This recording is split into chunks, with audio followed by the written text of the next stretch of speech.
Hello, everyone. We are going to take just a little bit of time to let everyone enter the webinar, and then we will get started.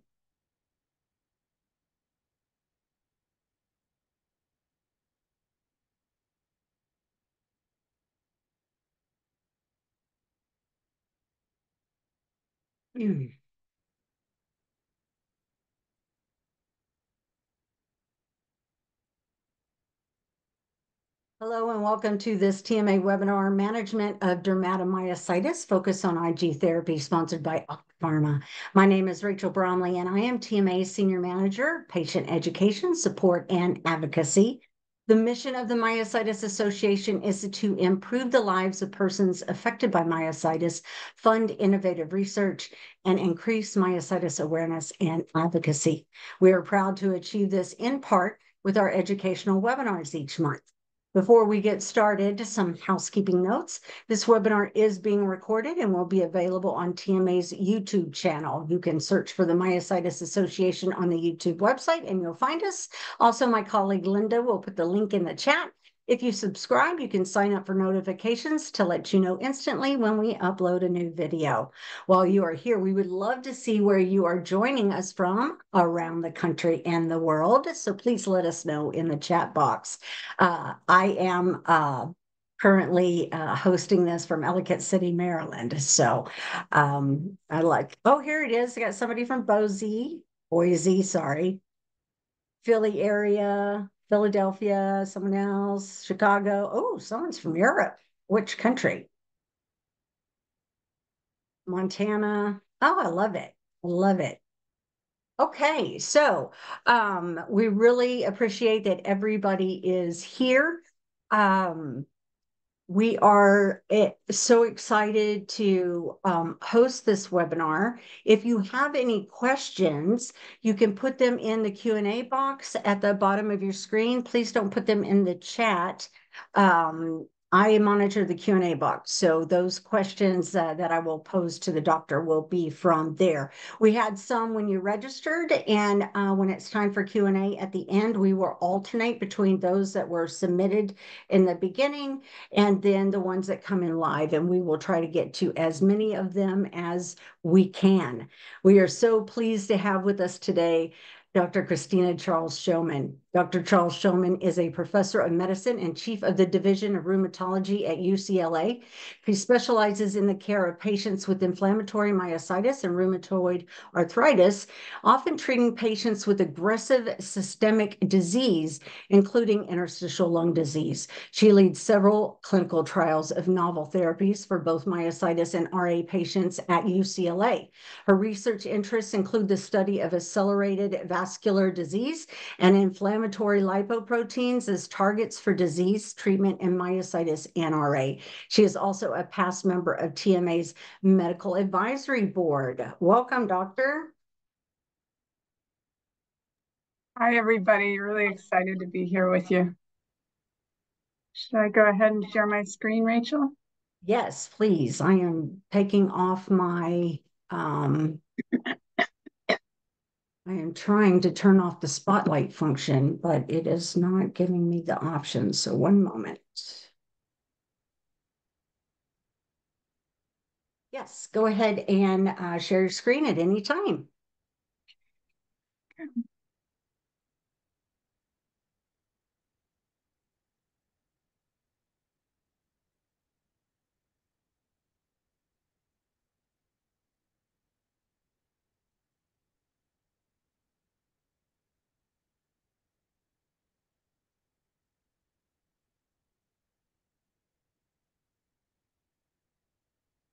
All right, how does that look? Perfect.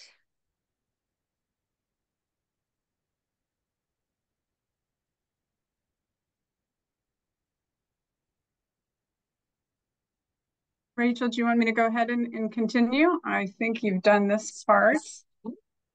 All right, everybody can hear me okay? I'll take that as a yes. Well, hi, everybody. It's a real pleasure to be with you. I've loved working with TMA for years now, and I have some disclosures which are listed here, a lot of work in the myositis world. And we're going to go over briefly an overview of the agenda for today. We'll start out with a kind of an overview of the management strategies for dermatomyositis in general very quickly, some pros and cons on a kind of a bird's eye view. Then we'll get specifically into IG therapy and look at how it is differing mechanistically from other treatment options, as well as some of the just common side effects and complications we see in the clinic.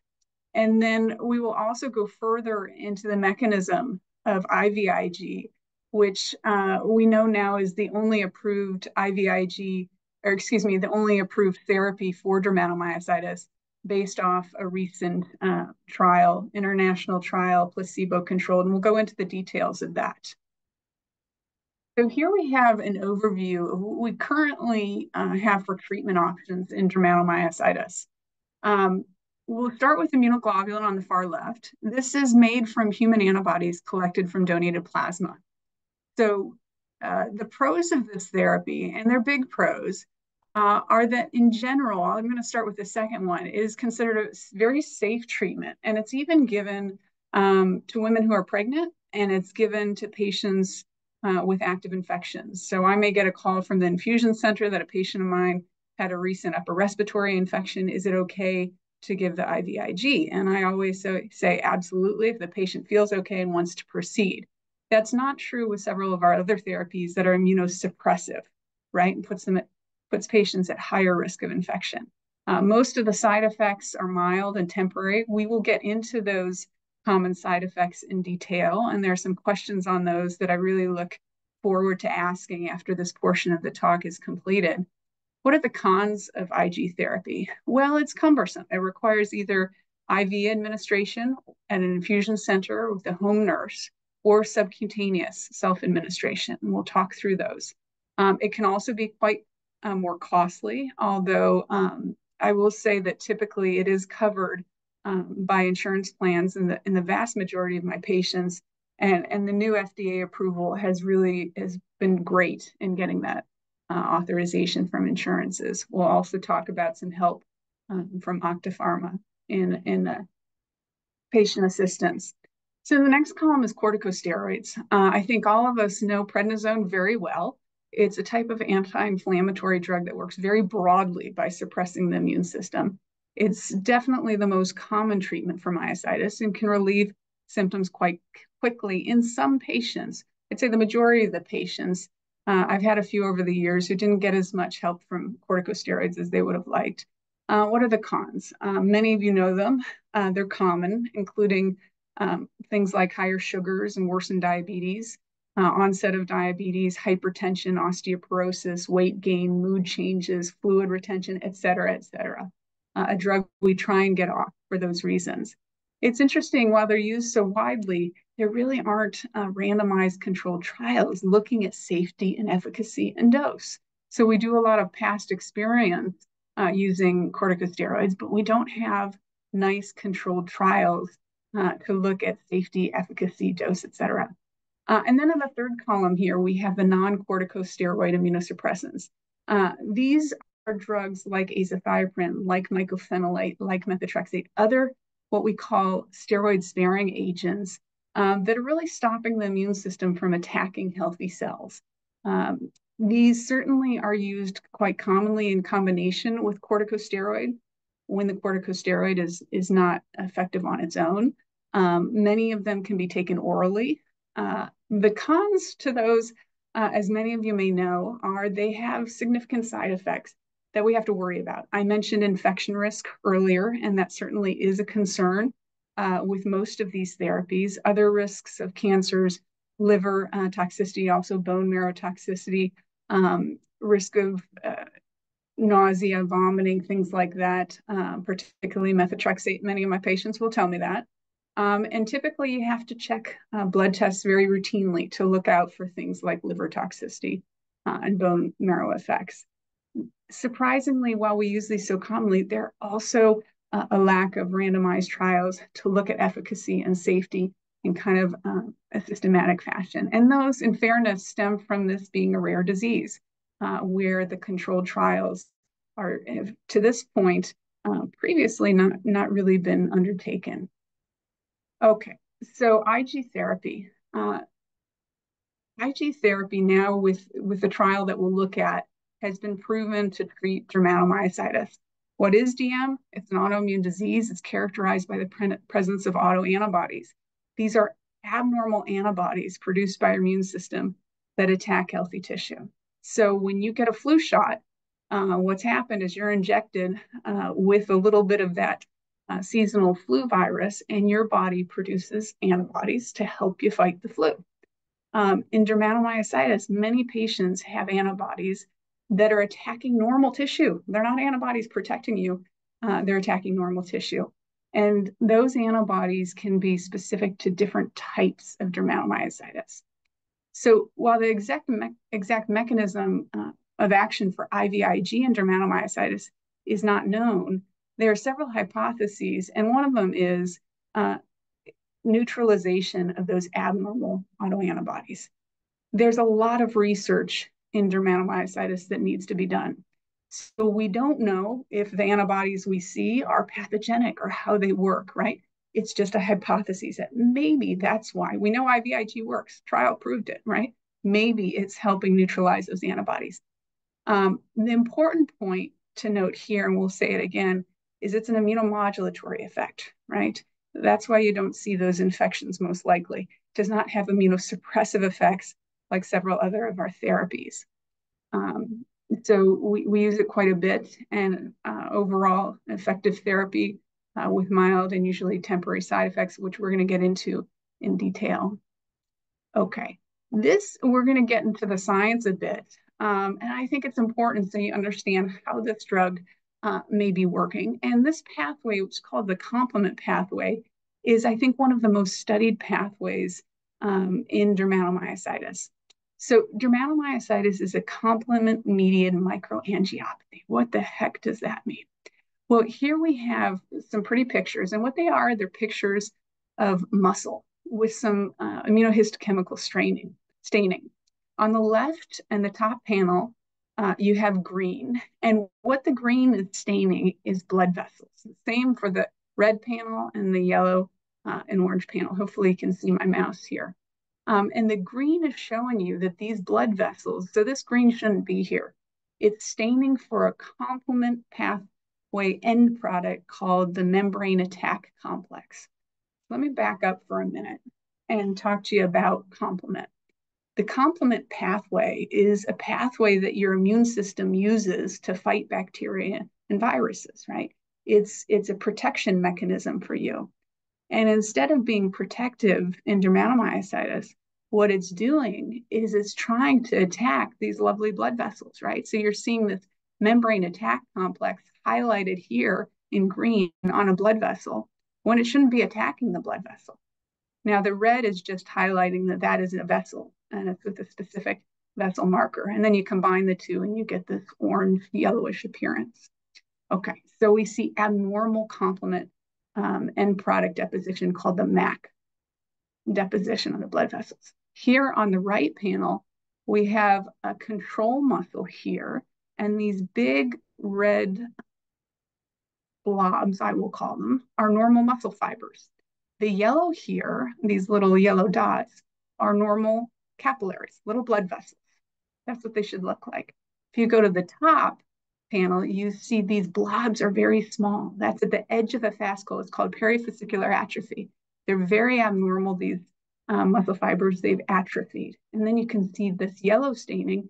They're not tiny and small. They're very abnormal and enlarged because this patient has dermatomyositis. Okay, we won't go through this in the degree of detail, but this is another diagram looking at complement activation and how it leads to damage, specifically microvascular damage, which refers to those blood vessels, and perivascular damage, which if you get a muscle biopsy for your dermatomyositis, one of the things they're going to look for is damage at the edge of the grouping of muscle fibers on that biopsy, which is called a fascicle. So what's shown in this diagram is here we have the complement pathway being activated, and that MAC, which I showed you in the previous slide, being deposited on the endothelial cell wall here, which is the blood vessel. And then that goes on to activate a cascade of events here, which results in a normal muscle fascicle here, going to the right, becoming a damaged fascicle, and then a chronic damaged fascicle with abnormal blood vessels. And furthermore, we'll just spend a couple more minutes here. That activation of the endothelial cell wall and the blood vessel can lead to a further cascade of a different series of immunological events, which generate ongoing inflammation, production of further antibodies, et cetera. Okay, this is the last slide on complement, but we're showing this because really I think this is the best research at looking at mechanism for how this drug is actually working. And one of the pre-submitted questions was certainly in this regard. So here we have interception of complement by IVIG in dermatomyositis. And we actually see the pictures of how the muscle improves. So the top panel in number 1, you have the complement activation pathway, and it's just showing you the specifics, the classical and alternative pathways, which both unite here to form this MAC deposition, which we've talked about. Then in panel 2 here, what you see is the effect of IVIG on complement conception in the serum of patients with dermatomyositis. So the overview, 4 patients here in the different colors. At baseline, here's where their complement consumption is, right? It's a measure of the activity of the system, right? And then they get IVIG, and look how that drops, right? Beautiful data showing how the IVIG affected that complement activity in the serum. And then as they get farther out from the IVIG dosing, the activity comes back. Finally, here in panel 3, in the top panel, here you have on the left, A, C, and E is an active dermatomyositis muscle series of pictures. And then in the second column, you have after treatment with IVIG, the same patient's muscle. And what you can see here in the top, A has a lot of active C3 deposition, the complement you can see depositing in the muscle, whereas it lightens up here after IVIG therapy. So this patient had 2 muscle biopsies, one before and one after IVIG. In the second panel, C, you see those big yellow activated abnormal capillaries, and then you see a return to a normal capillary size. And then finally, in the panel E and F, you see the disruption and that perifascicular atrophy, these very abnormal muscle fibers at the edge of the fascicle, which then become more normal following IVIG therapy. Now, we're not going to go through this, and I'm going to skip ahead, but this is just an overview slide. I've focused on the complement. I think there's very nice data showing the efficacy in that pathway, but there are a series of other reports suggesting that IVIG could be working on macrophages, B cells, plasma cells, T regulatory cells, some data on cytokines, natural killer cells, etc.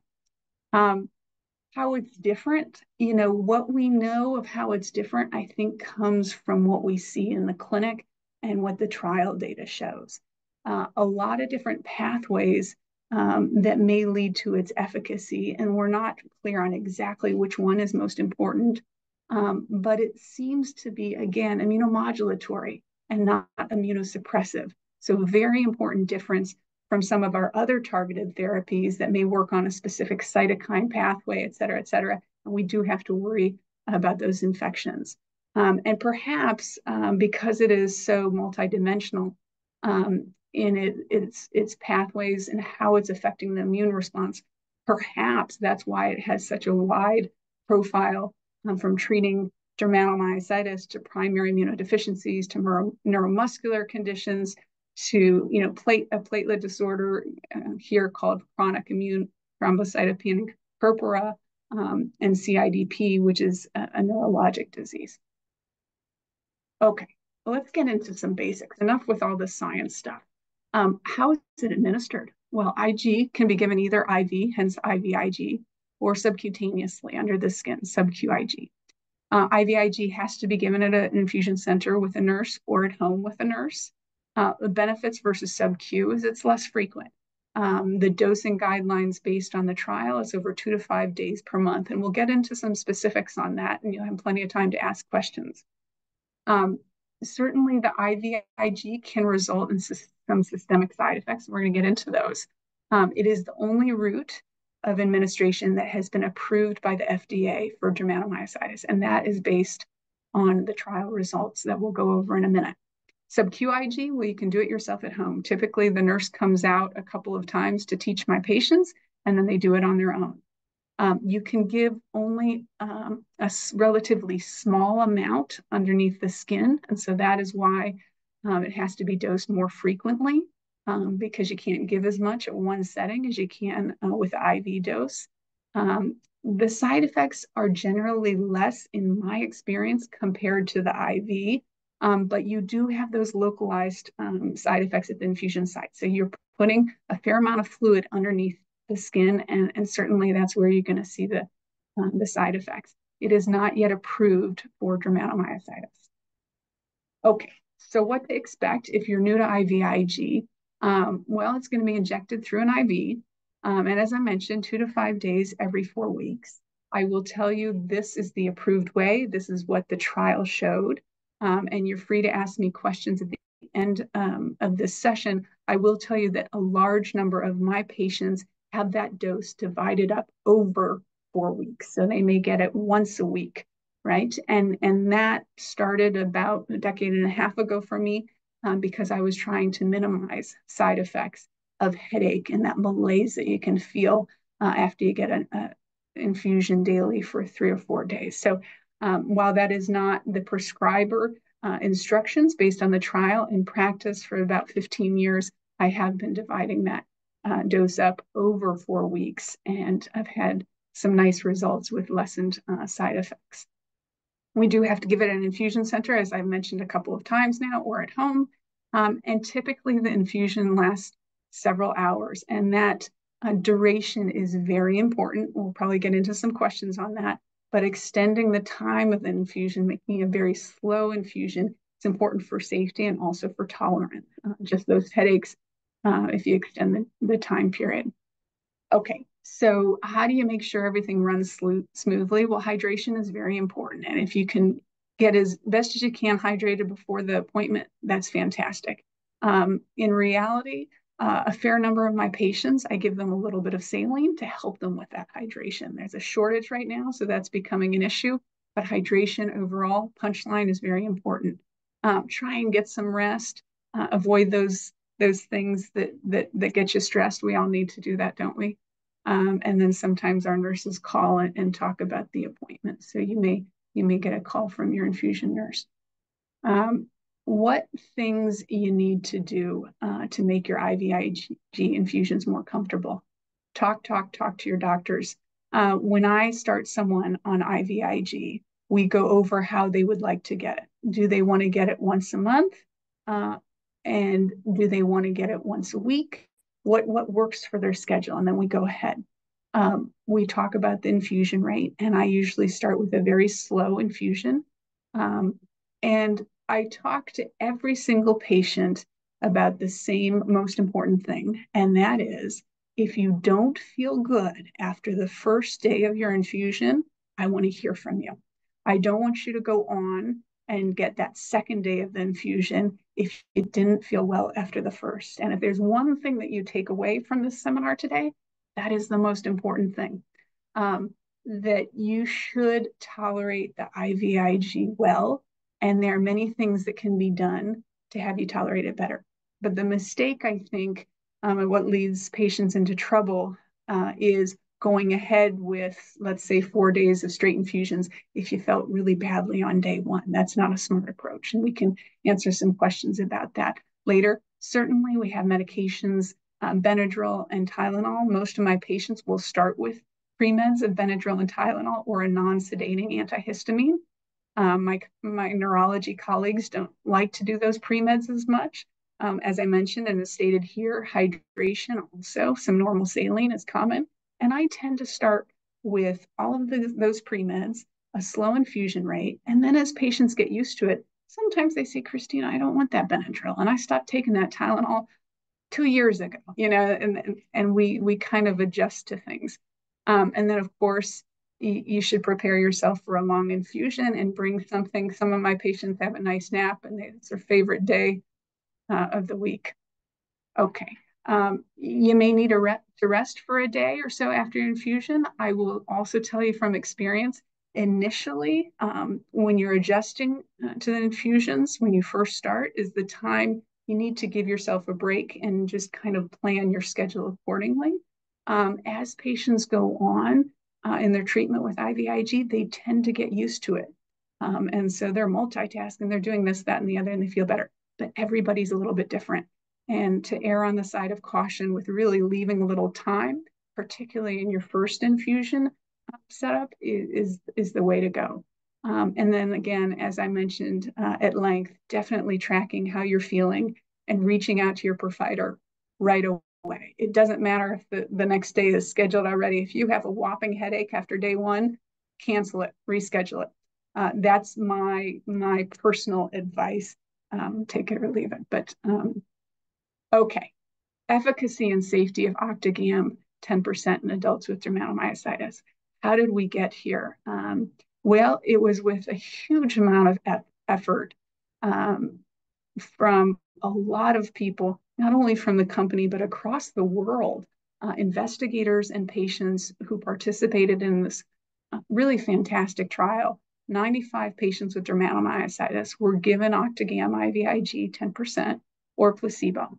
And the patients in this study were able to continue their other medications while they were part of the study. The reason they were let into the study is they still had active dermatomyositis by pre-specified criteria. So despite the medications that they were on, they still had active disease. And then they were prescribed either placebo or Octagam. And we measured improvements in several areas, including muscle strength, the amount of visible rash, the activity levels, and the quality of life. And based off data from this trial, Octagam became the only FDA-approved IVIG therapy for dermatomyositis in adult patients with this disease. And overall, it's the only FDA-approved therapy for dermatomyositis. And that's, again, based on the results of this trial. The top-line results, so to speak, are shown here.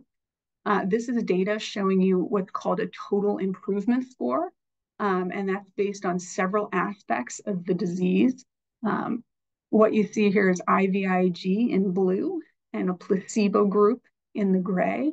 And you can see here, after 16 weeks, so 4 months, 79% of the patients on IVIG showed some improvement versus only 44% patients on placebo. Now, you always may say, that's placebo, what are you talking about? Well, it's a very common, what we call placebo response in trials, that patients come into a study expecting to get better, right? So some patients actually do feel a bit better, and that's called a placebo response. Usually it really dies off after time. The placebo response won't last. But what you can see here is, regardless of a placebo response, there was a clear difference with the Octagam showing significant improvements, both a minimal improvement, a moderate improvement, and a major improvement when compared to the placebo. Also, no patients receiving the Octagam IVIG had a clinical deterioration. So none of them got worse. You know, this disease can be stably active, or it can get worse. None of them got worse, but 6% of the patients receiving placebo did get worse. Okay, what about side effects? The efficacy is so important, but side effects and safety are equally important. So it was well tolerated. The most adverse effects, thankfully, were mild in intensity, and they're shown here. Headache, 42% of patients. And again, this was the pre-specified dosing as it is approved, 2 to 5 days a month. Fever, nausea, vomiting, chills, muscle pain, and increased blood pressure.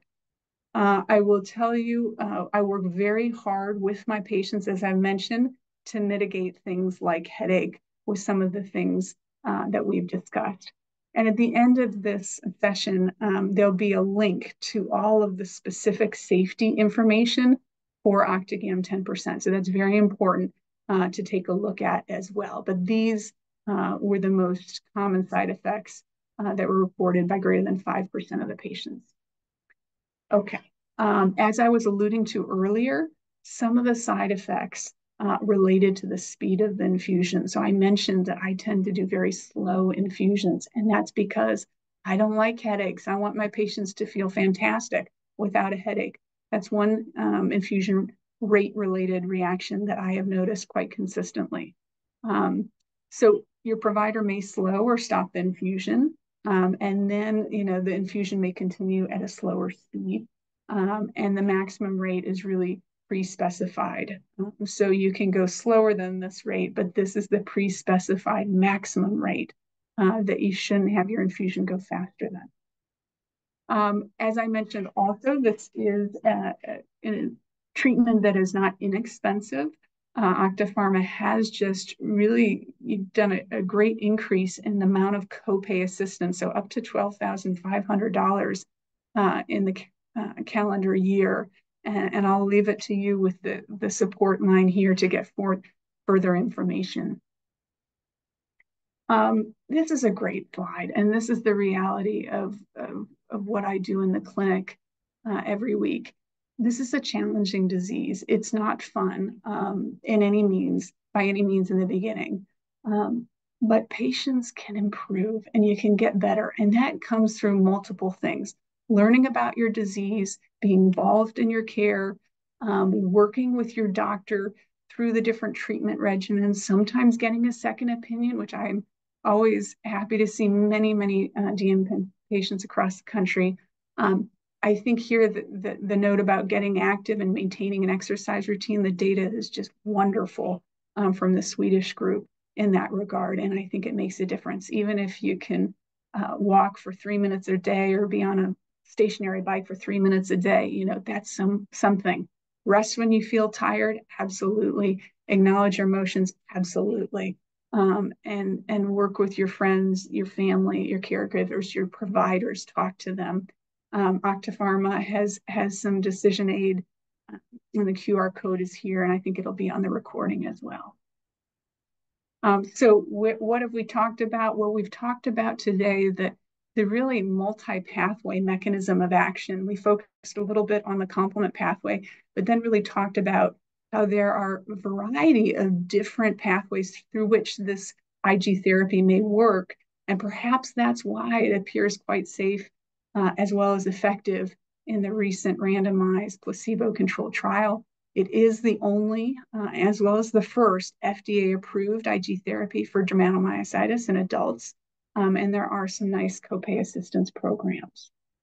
I'm happy to say that there's a lot of ongoing research specifically looking at IVIG. There were a couple of papers published recently looking at the efficacy and safety of IVIG, which I've mentioned.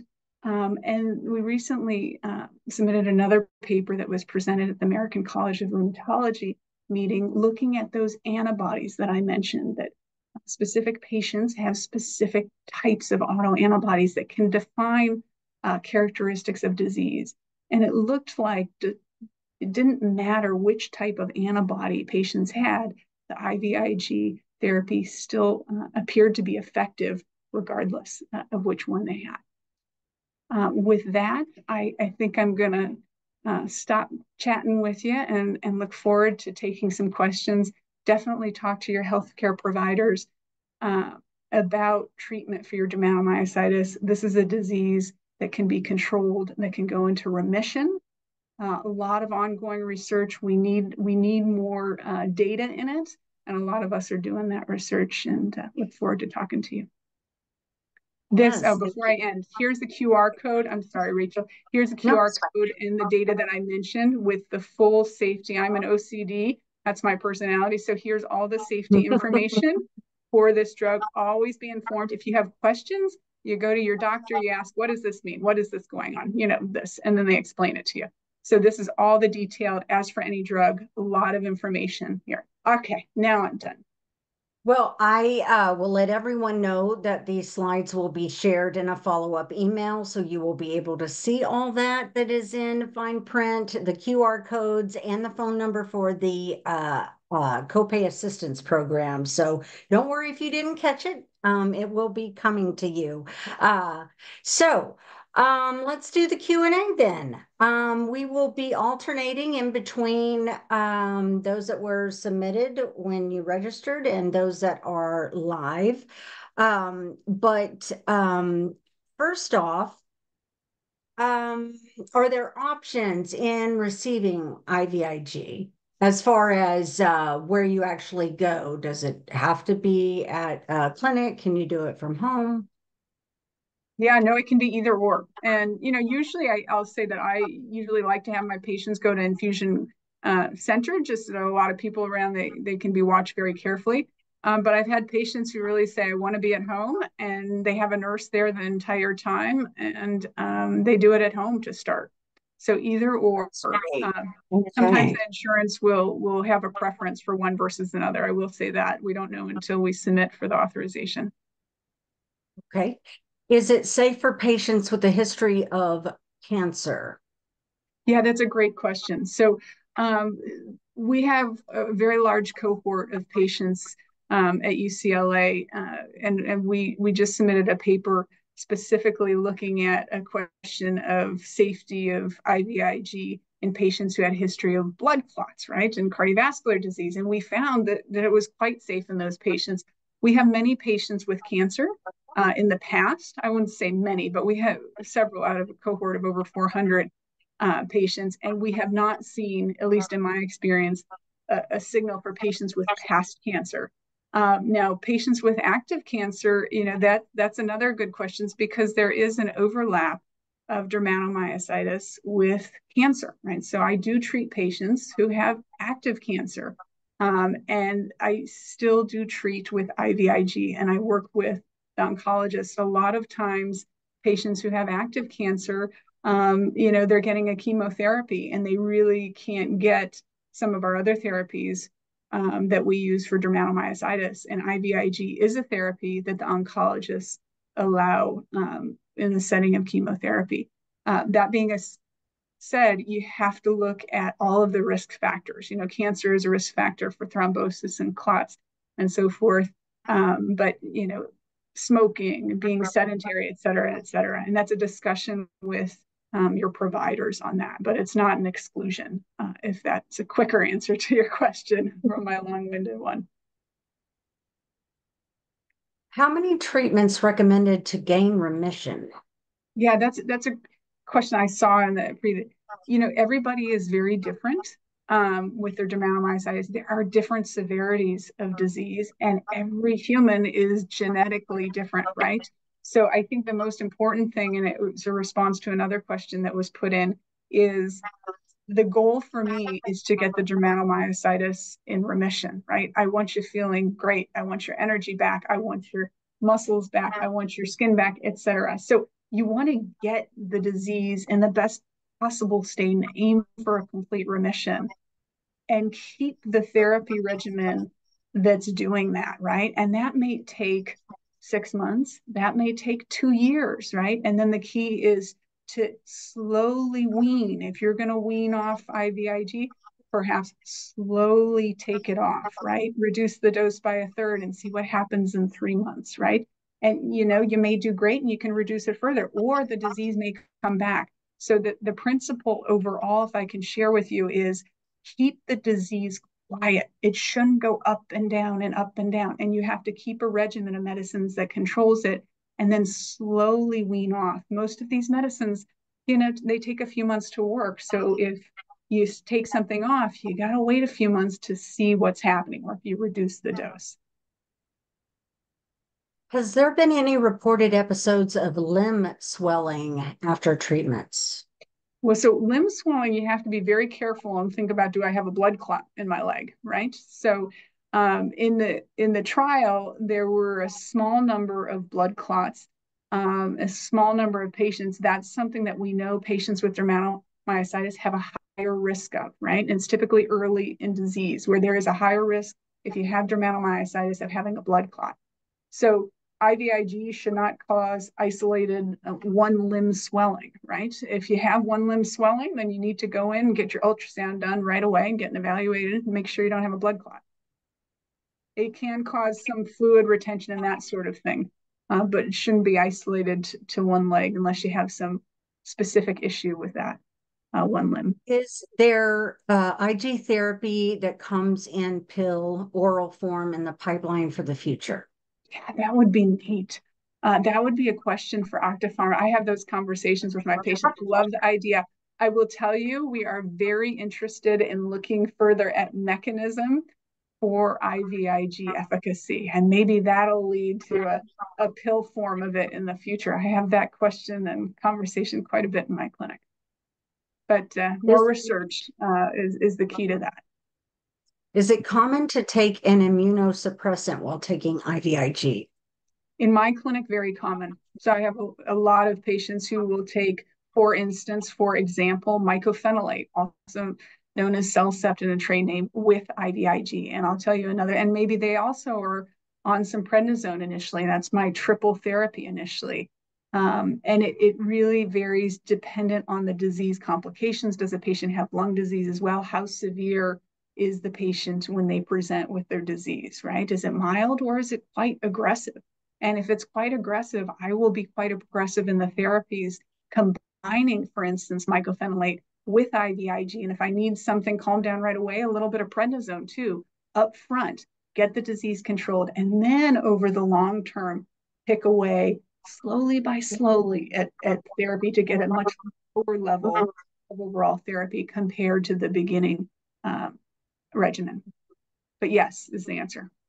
Are patients able to, I mean, I do believe you talked about spacing treatments out, but they're asking like, how far out can we go? Like, is every 6 or 8 weeks a possibility, or is that too far? Yeah, so I think that really varies. I just saw a patient the other day who's out to every 5 weeks, and I've seen every 6 weeks. And some physicians like to do that, meaning space it out. I've never seen longer than every 6 weeks. In general, my preference is to keep it every 4 weeks.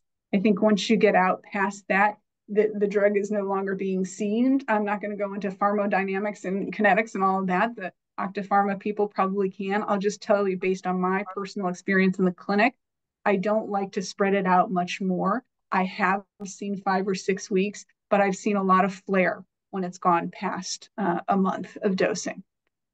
So my comments there.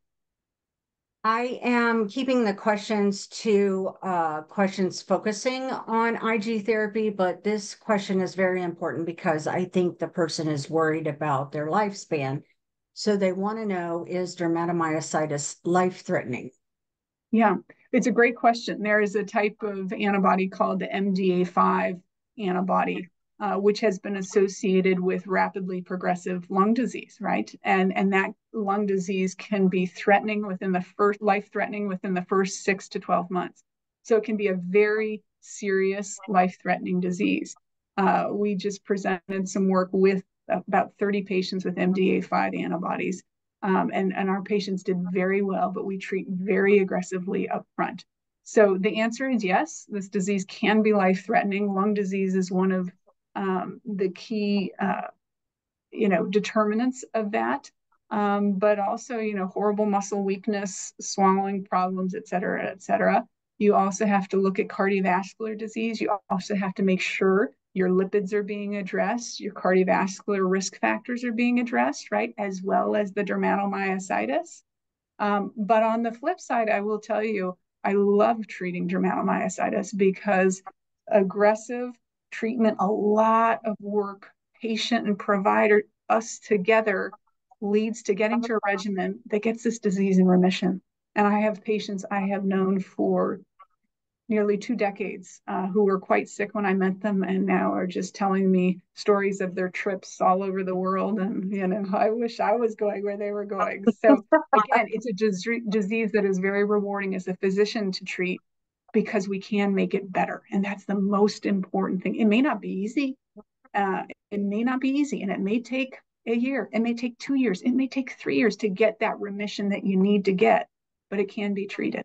And the earlier, the better, right? The earlier, the better. Spreading the word about this disease, getting it evaluated sooner rather than later, that prevents that lung damage, right? That can be so really serious. Thank you for that. Let's get back to the IVIG questions. Is there a risk of diseases being transmitted doing this? Yeah, so there is just such an aggressive screening for multiple viruses I didn't even know existed in the process of preparing the IVIG. And I learned this in a seminar and was just amazed of how. So there is really a standard that all of the companies who make this product have to go by. I don't know any further the details than that, but I will tell you in general, it is considered very safe in that regard because it is screened so carefully. The donors providing the IG have to be screened so carefully for that. So it's not a concern for me when I'm giving my patients the product. Do you have any patients that don't have any positive responses from IVIG treatment? Yeah, I mean, I think, like I mentioned before, there is a disease spectrum and each person is an individual.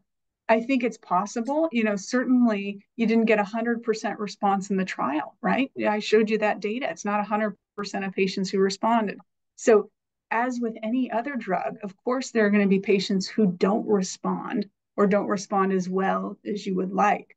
I think the other thing that you have to ask yourself too in that setting is, are you doing enough with other therapies? Because I think in treatment of dermatomyositis, the much more common practice I have is using combination therapy, right? Just not one therapy. So I told you I use a lot of mycophenolate, a lot of IVIG, and a little bit of prednisone together up front, right? I'm not relying on just IVIG when someone comes to me very sick, right? So whether it's not working for you, whether you don't have enough with a combination regimen up front that's going to make you better, I think is a question you also want to ask. Can IVIG lose its effectiveness? And I don't know if they specifically mean can the body build a tolerance, but that was Yeah, the question. Can it lose its yeah, effectiveness? And if so, is increasing the dose an option? yeah. So it depends on what the dose is. I'll answer the last part first. So, there is a prescribed dose of 2 grams per kilogram per 4 weeks. So it depends on where the dose is, if you can go up, right? Are you at the maximum dose or are you not? That's the easy answer to that. Again, the disease itself can wax and wane. And certainly my patients will tell me I had this huge stress. I had to go to a funeral. I had to do this. My work happened this. We did this, et cetera, et cetera. So the disease can wax and wane, even if you have a pretty good regimen. And that can result in flare, even if you're on your IVIG, your mycophenolate, your this, that, and the other thing. So I don't know if the treatment per se is no longer working, but it may not be working enough in the setting of your disease. And then you have to look at the regimen that you're on, whether you can increase the dose, whether you need to add another therapy to the current regimen. And again, this is all my practice.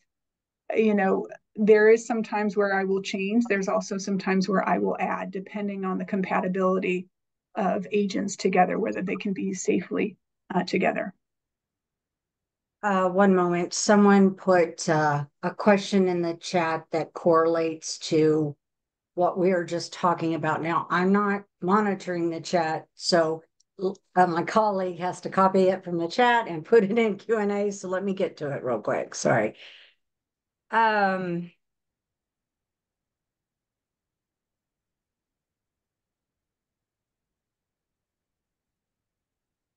Okay. I believe the add-on is about, she was just, if, what's the best plan to get improved efficacy if that happens to you, which you might have covered it and maybe that's why I don't do this chat thing. I'm so sorry.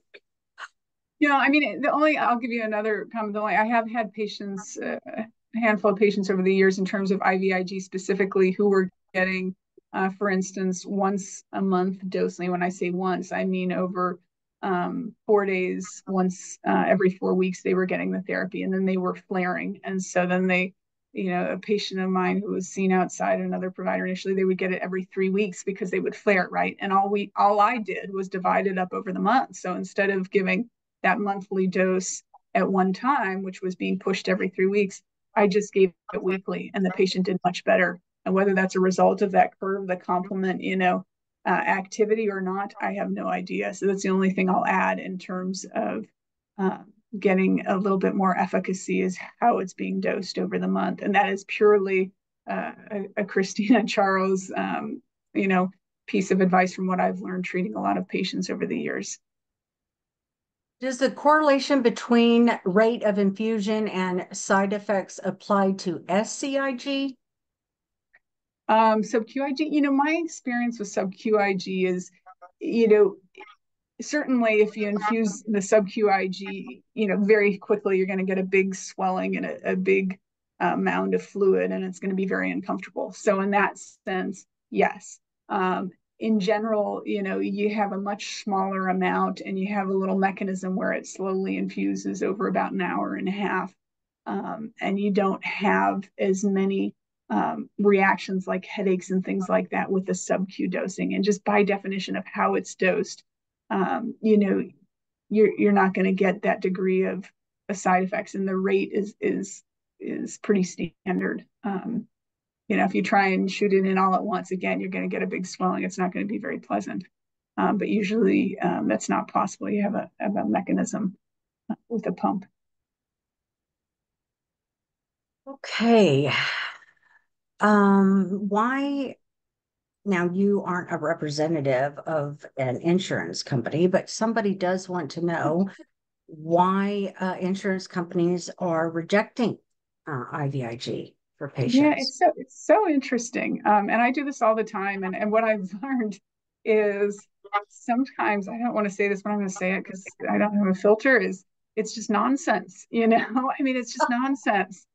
I mean, it just, is absolute nonsense. They didn't get the note. They didn't see this. They didn't see that. And I will tell you, every single time that I get a denial for IVIG or another medication, I ask for a peer-to-peer.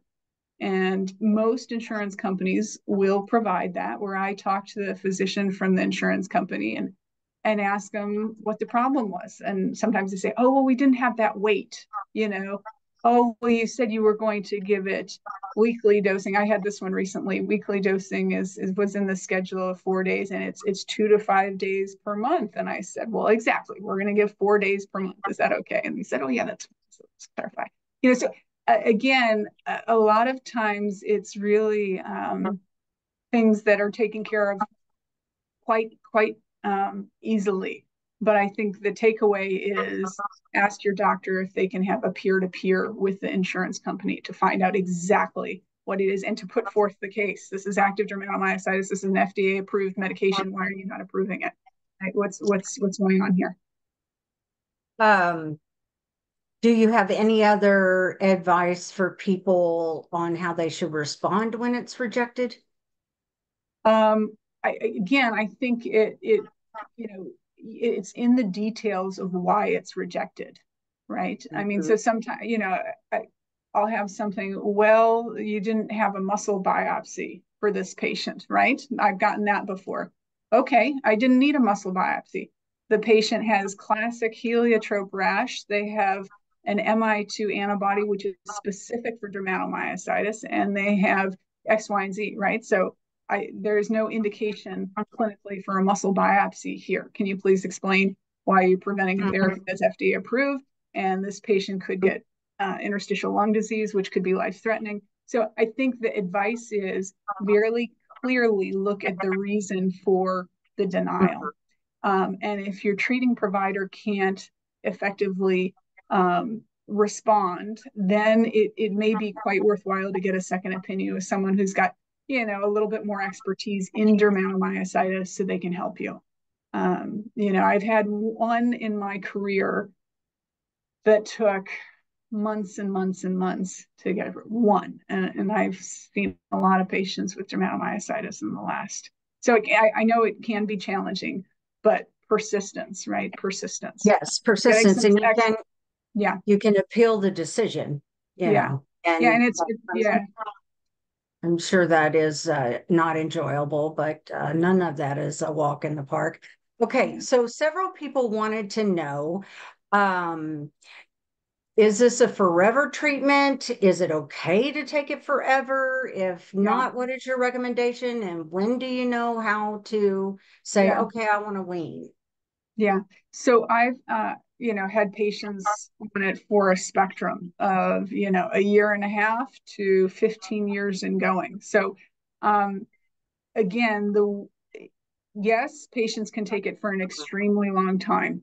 And those patients who are taking it for an extremely long time are taking it, at least in my clinic, because we have tried to wean, and it's a therapy like no other, where they just can't get rid of that final small dose, and they really rely on it to maintain their disease control. Okay.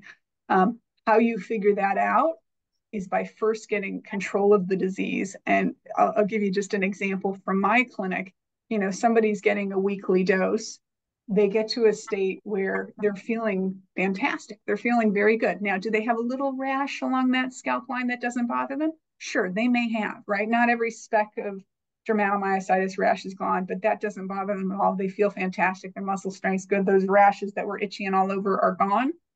They say, I think I'm ready. We take off one day, right? And then we go for 2, 3 months. They feel fantastic. We take off another day. Now they're down to 50% of the dose of IVIG. And then we may do again 9 months later, take off that third dose. And what I tell my patients to look for is, are you starting to itch again? Are you getting a little weak? Is that fatigue coming back and forth?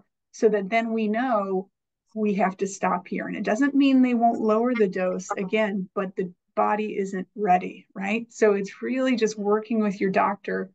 And the blood tests are just unfortunately not where we need them to be. Not everybody has a CPK elevation. Not everybody has an abnormal CRP or SED rate. And I get this commonly. My blood tests are normal. My doctor tells me I'm absolutely fine. Well, they're not the right blood tests. We're working on it. We're doing collecting a lot of blood and looking at other biomarkers for disease activity, which is so critical in this disease, because the blood doesn't tell the doctors, unfortunately, the whole picture. Not right now. Well, thank you so much. And we have so many questions that we did not get to, that something has happened for the first time, I believe, since I've been doing this for 3 years. But I feel like we probably would need to do another full webinar on it in order to get to all of the questions. I am so sorry for the ones that we couldn't get to, but thank you so much for being here today with us, Dr. Charles-Schoeman. We so appreciate the vital work you do in the community, and thank you for being here. My pleasure. Really, And really nice to talk with you all. yes. And to everyone out there in the audience, thank you so much for attending. Be sure to check in with our next webinar. It's going to be November 12th, Myositis Research Insights, and that will be with Dr. Begum Horologlu. And I'm so excited I was able to pronounce it. You may register on our website at www.myositis.org. For TMA, I am Rachel Bromley. Enjoy the rest of your day.